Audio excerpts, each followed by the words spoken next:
स्वागत आप सभी का एक बार फिर। आप देख रहे हैं अब की बार किसकी सरकार, और आपने कर दिया फैसला। वो आदेश आपका स्क्रीन पर दिखाई दे रहा है, जनता का आदेश। आदेश है बीजेपी 240 सीटें, कांग्रेस फिलहाल 99 पर दिखाई दे रही है, एनडीए ओवरऑल 294, 294। जो सरकार बनाने के लिए जितने नंबर चाहिए 272, उससे 22 ज्यादा। और इंडिया गठबंधन की ओवरऑल टैली 232 पर टिकी हुई हमें दिखाई दे रही है। इसका मतलब साफ है कि देश में एनडीए की सरकार बनाने का जनादेश आपने दिया है। जनता का फैसला आ चुका है। सीटों की जो संख्या टैली में दिखाई दे रही है वो फिलहाल ट्रेंड है, लेकिन मुझे लगता है कि स्थिति कमोबेश यही होगी, ये साफ हो गया है। सबसे बड़ी बात है कि सारे के सारे एग्जिट पोल गलत साबित हुए। कोई जनता के मूड को ठीक से भांप नहीं पाया। मैं ये नहीं कहूँगा कि वो इन्फ्लुएंस थे, लेकिन वाकई में सब के सब लोग जिन्होंने पोल किए वो समझ नहीं पाए। दूसरी बात, जनता ने एक बार फिर नरेंद्र मोदी को सरकार बनाने के पक्ष में फैसला दिया है, लेकिन इस बार सरकार उतनी मजबूत नहीं होगी जितनी पिछले 2 टर्म में थी। 2014 और 2019 में बीजेपी को पूर्ण बहुमत मिला था, लेकिन इस बार बीजेपी सहयोगी दलों के भरोसे होगी। एक बार फिर देश में कोलिशन गवर्नमेंट बनेगी, और मैं समझता हूं कि एक मिलीजुली सरकार, कोलिशन गवर्नमेंट देश के लिए अच्छी नहीं होगी। मजबूत सरकार होनी चाहिए थी। हालांकि इस बार बीजेपी ने दक्षिण में अच्छा परफॉर्मेंस किया है। केरल में बीजेपी का खाता खुल सकता है, एक सीट पर वो आगे हैं। आंध्र प्रदेश में बीजेपी को अच्छी खासी सफलता मिली है। तेलंगाना में बीजेपी ने अपनी टैली डबल कर ली है।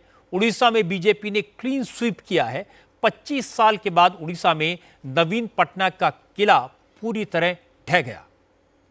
लोकसभा की 21 में से बीजेपी ने 19 सीटें जीती है, और असेंबली इलेक्शन में भी बीजेपी ने अच्छी सफलता हासिल की है। पहली बार उड़ीसा में पूर्ण बहुमत की बीजेपी सरकार बनेगी, और जैसा नरेंद्र मोदी ने कहा था कि 10 जून को उड़ीसा में बीजेपी का मुख्यमंत्री शपथ लेगा। बीजेपी ने यहां 147 में से 75 सीटें जीती हैं, लेकिन बंगाल में ममता बनर्जी ने बीजेपी को आगे नहीं बढ़ने दिया। ममता दोनों मोर्चों पर कामयाब रही, बीजेपी के रथ को रोका और कांग्रेस को और लेफ्ट दोनों को एक तरह से समाप्त कर दिया। अधीर रंजन चौधरी भी चुनाव हारने के कगार पर हैं, और ये ममता के लिए पर्सनली बड़ी जीत मानी जाएगी।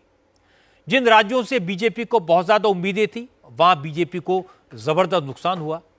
उत्तर प्रदेश ऐसे नतीजे आए जिसकी कल्पना बीजेपी के किसी नेता ने शायद नहीं की थी। समाजवादी पार्टी और कांग्रेस की रणनीति बीजेपी पर पूरी तरह भारी पड़ी। बीजेपी को यहां 29 से 30 सीटों का नुकसान होता हुआ दिखाई दे रहा है। समाजवादी पार्टी 5 से 35 पर पहुंच सकती है, और यूपी में कांग्रेस एक बार फिर खड़ी हो गई। जिस कांग्रेस की असेंबली में सिर्फ 2 सीटें हैं, वहां लोकसभा की 7 सीटें मिल सकती हैं, जिसमें रायबरेली और अमेठी शामिल हैं, और यह बहुत बड़ी बात है। इसके अलावा महाराष्ट्र, हरियाणा और राजस्थान में बीजेपी को भारी नुकसान हुआ है। महाराष्ट्र में शरद पवार सही साबित हुए, आधी आधी सीटें बटेंगी। उद्धव ठाकरे और कांग्रेस को फायदा हुआ। हरियाणा, राजस्थान और पंजाब में तो कांग्रेस को ऐसी सफलता मिली जिसकी उम्मीद कांग्रेस को शायद नहीं थी। लेकिन बीजेपी ने दिल्ली, उत्तराखंड, गुजरात और मध्य प्रदेश में शानदार प्रदर्शन किया। इन नतीजों का असर सबसे ज्यादा कांग्रेस पर दिखेगा, क्योंकि कांग्रेस 10 साल के बाद 100 के आंकड़े के करीब पहुंची है, और यह राहुल गांधी के लिए बहुत बड़ी उपलब्धि है, बड़ी जीत है। बीजेपी के लिए आज के चुनाव के नतीजे सेटबैक हैं, लेकिन देश के लिए अच्छी बात यह है कि कम से कम आज के नतीजों के बाद इलेक्शन कमीशन के ऊपर कोई किसी तरह के सवाल नहीं उठाएगा, इल्जाम नहीं लगाएगा। ईवीएम को कोई फर्जी नहीं बताएगा, उस पर सवाल उठाने वाले खामोश हो जाएंगे। काउंटिंग में हेराफेरी के इल्जाम भी अब बेमानी साबित हो गए।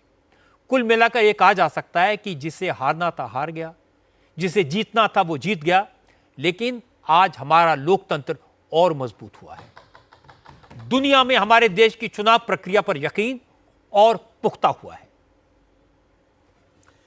आप इंडिया टीवी के साथ लेकिन लगातार बने रहिएगा। इस वक्त सबसे ज्यादा चर्चा जिस स्टेट की हो रही है वो है उत्तर प्रदेश। पब्लिक की नजर इस वक्त यूपी पर ही लगी हुई है। क्या यूपी की टैली में अभी भी बदलाव की कोई उम्मीद है? कौन से इलाके में कौन सी जाति किसके साथ खड़ी नजर आ रही है, एक एक जाति के वोट की गिनती और पूरी डिटेल आपको हम देंगे। फिलहाल रुकना पड़ रहा है एक छोटे से ब्रेक के लिए। अपने मेहमानों का बहुत बहुत शुक्रिया करेंगे, बहुत धन्यवाद आप लोगों का। एक ब्रेक, लौट रहे हैं हम जल्द।